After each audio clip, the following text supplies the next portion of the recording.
Hey, it's Chris Gio, and you are listening to Retail Shift, business advice for inventory-based brands and the merchants who run them. Today's shift is to help you find more boredom in your business. That's right, my friends, boredom. Boring is good. It's also called being mindful. Now, stick with me here. Every creative that I've worked with over the past 19 years has one thing in common: a deep fear of being bored in their work. And when I've taken a look at this more deeply, when I've peeled the onion layers back, it also means a fear of being predictable, forced into a box to design the same aesthetic over and over and over again. It's lost its magic. It means the fear of losing the freedom to do and design what you want. And in these instances, for a working creative, boredom is death. So many creatives I know start their own business for that specific reason, to escape it, to do it their own way. That's in part why I started Merchant Method. Does that resonate with you? Now, a few years in, after creating and building and running an exciting and freedom-affirming business, that's when merchants find me. Over at Merchant Method, it's my retail consultancy. That's when they come to find me. But it's not really why people think I work with these specific clients and why I work with these merchants. It's not to help them grow. It's to help them develop a new relationship with a business that they created that is anything but freedom affirming. And you know what we do, the work that we do, the most important shift that I help my merchants make in their brands? It's really to get rid of the expectation that everything about your business needs to be exciting, and to take some of the most important pieces and let them be boring.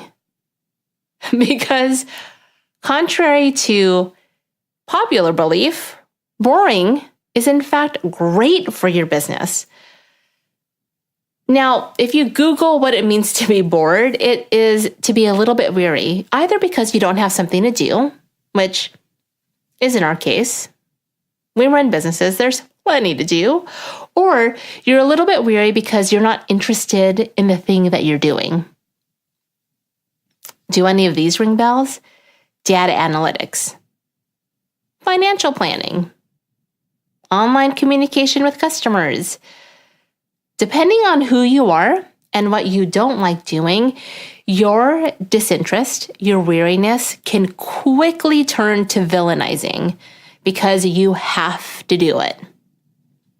So before we dive into why boring is good, we need to get a few things out of the way.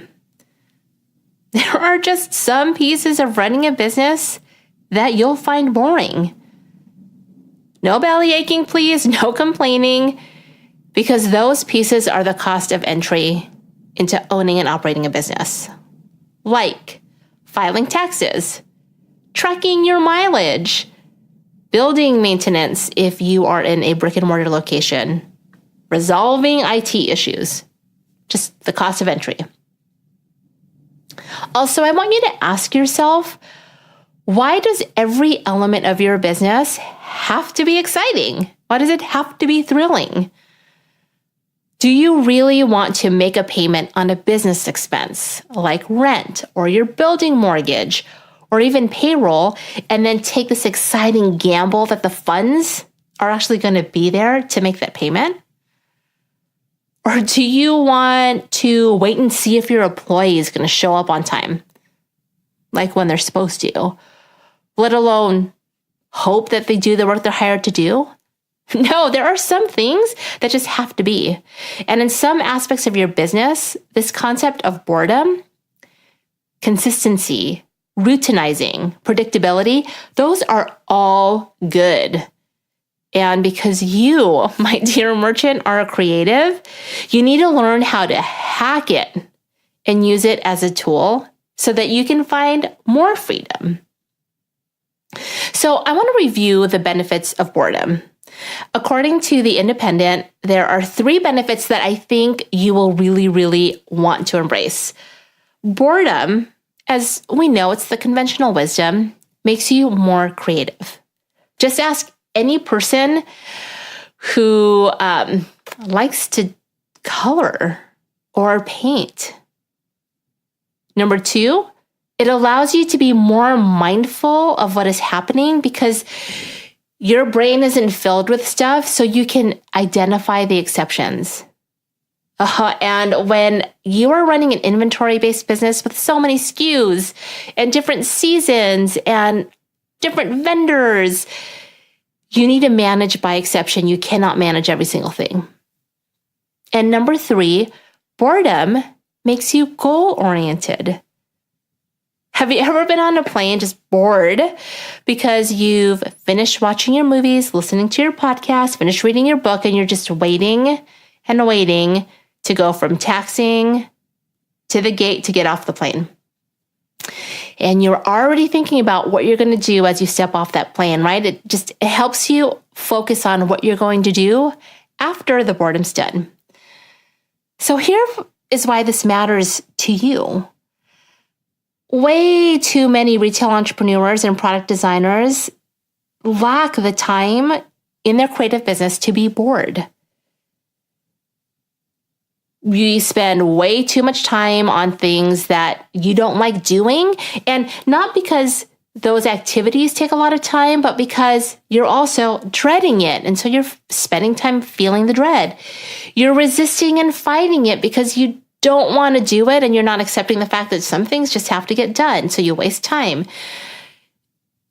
You're regretting feeling bad about it or dreading it or resisting it because you wasted time. Those are just non-negotiable tasks of running the business, right? So creative entrepreneurs sometimes struggle to gather the support squad that they need or the help that they need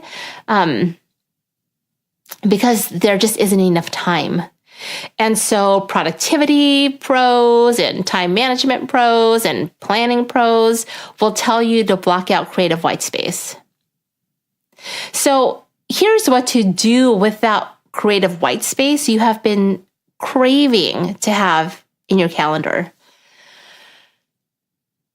You need to run your business like an inventory-based business, based on my merchant method 4 pillars of merchandising: product, people, process, and profit. And really align the way that you do business on a daily, weekly, monthly, quarterly basis, align it with the life cycle of a product. That is a must. And what I'll do is I'll include a link in the show notes to a quick video tutorial that explains the high levels of these 4 pillars of merchandising, but we'll really dive into it in our free podcast group. Number 2, you need to get consistent with the tasks of running this type of inventory-based business.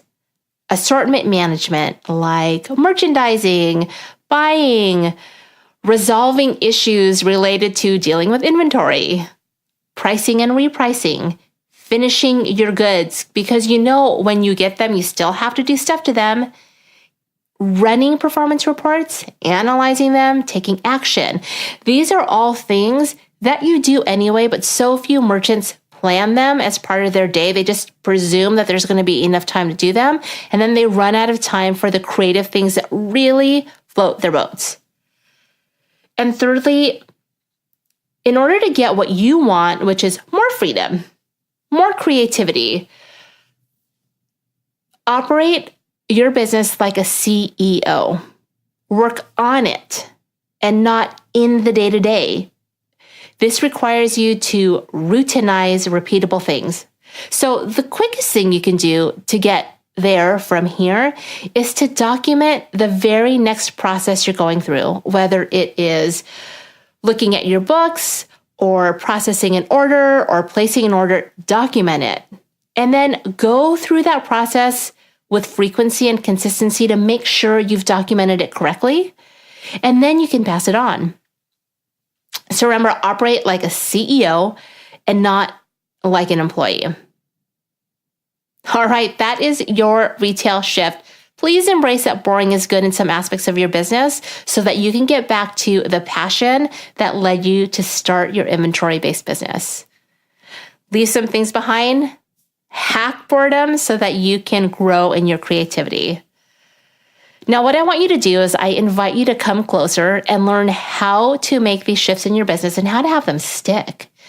Go to merchantmethod.com/retail shift, SHIFT, merchantmethod.com/retail shift, and join me in my free podcast group where we will explore through both Q&A and live stream videos how to make this shift, this simple shift, operationalize in your business.